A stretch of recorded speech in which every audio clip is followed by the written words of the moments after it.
আচমকাই গোঘাটের কামারপুকুরের বিভিন্ন লজে হানা দিল গোঘাট থানার পুলিশ। আজ আরামবাগের এসডিপিও সুপ্রভাত চক্রবর্তী সহ অন্যান্য পুলিশ কর্মীরা এদিনের এই অভিযানে উপস্থিত ছিলেন।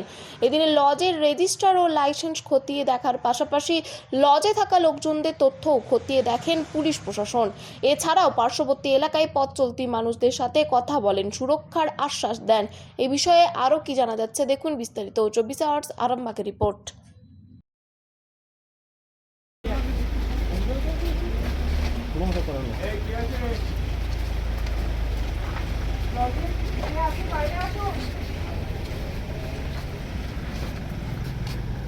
কে আছেন? আছে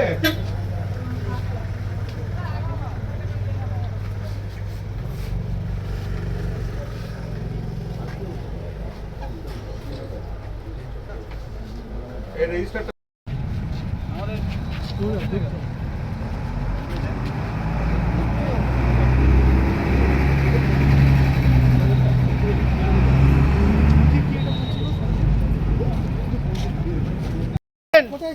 পুলিশ আসতে বেরিয়ে যাচ্ছেন কেন? আপনি বেরিয়ে যাচ্ছেন কেন? আপনি প্রতিদিন আসেন এখানে? তাহলে আজকে এসেছিলেন? আর কি আছে? আর কে সঙ্গে ছিল? হ্যাঁ, তো পুলিশ থেকে বেরিয়ে যাচ্ছেন কেন? চেক করা সরাই লাইসেন্স আছে কিনা কিংবা কারা কারা ইনভেস্ট আছে ঠিকঠাক করে রেজিস্ট্রারের সাথে ঠিকঠাক মেনটেন হচ্ছে কিনা, তো এগুলো চেক করে দেখা গেছে। তো কোনো রকম অসঙ্গতি কিংবা সঙ্গতি যেটাই আছে আমরা সেটা হায়ার অথরিটিকে রিপোর্ট করবো, অ্যাপ্রোপ্রিয়েট অথরিটিকে। স্যার দেখা যাচ্ছে অনেক ছেলে মেয়েকেও দেখা গেল যেগুলো সেগুলোর ভ্যালিড আইডি কার্ড যদি থাকে সেটা আমরা চেক করব। আমরা সেগুলোর ফটোকপিগুলো পরে কালেক্ট করে নেবো, কালেক্ট করে নিয়ে যেখানে অ্যাপ্রোপ্রিয়েট অথরিটিকে জানাবার, যদি কোনো নিয়ম ওরা ভায়োলেট করছে সেটা অ্যাপ্রোপ্রিয়েট অথরিটি ডিসাইড করবে। অনেকে তো সরাই লাইসেন্স মানে দেখাতেই পারেন।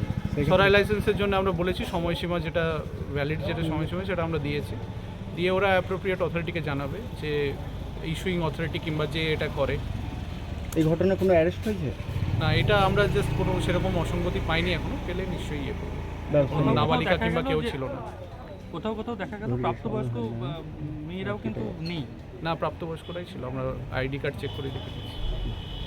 দু একজনকে বেরিয়েও দেখা গেল যে আমরা তো আর আটকাতে পারি না ওইভাবে, কিন্তু যেটা আমরা যখন পেয়েছি আমরা সারপ্রাইজই ছিল, সেটা আপনারা প্রথম থেকে সঙ্গে ছিলেন, যারা ছিলেন তারা পুরস্কার দেখতেই পেয়েছেন।